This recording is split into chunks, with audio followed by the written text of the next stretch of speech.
Hi, today we're going to be breaking down Chaturanga, and we're going to go over just a quick cue or exercise that might help you within that Chaturanga if you're struggling with certain positions within it, or if you're struggling to get the full depth, maybe you get neck problems or back problems, or unsure where you're supposed to be experiencing the strength within this move.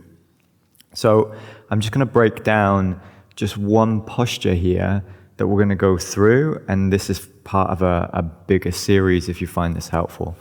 So we're going to come down to the mat. We're going to come onto all fours, and here the first thing we're going to do is actually set the shoulders in place.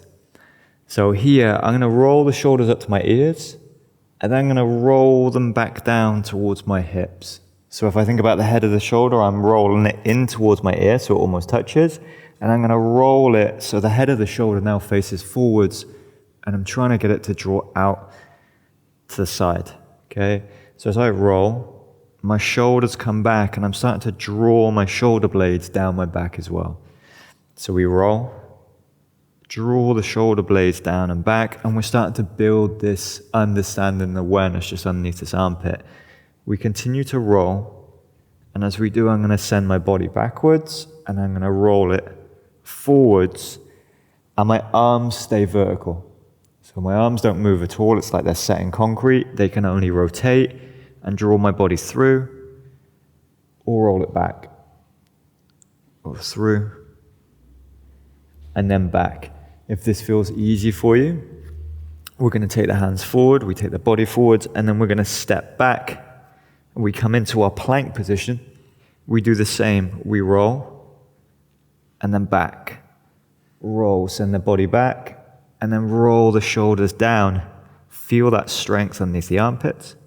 Roll, wrap, and as we do, we're drawing ourselves forward towards the front of the mat. So I'm going to pull myself forwards, roll back, pull. Try this. Go for about 10 reps. Start with in the all fours position. If that feels easy, make sure the core's engaged. Then come up to that full plank position. Go for about 10 reps, maybe 3 sets. See how this feels. If you have a mirror, do it in the mirror as well. Make sure that when you come through, we're not coming through into this position. We want those shoulders set back, core and glutes engaged, and we're in that nice straight line from the shoulders, the hips, and the ankle. Okay? So the hips aren't high. They're also not low. We want to understand that fundamental position first. If you find this helpful, this is part of a larger series, and there's a whole 30-minute breakdown of Chaturanga. Thank you very much.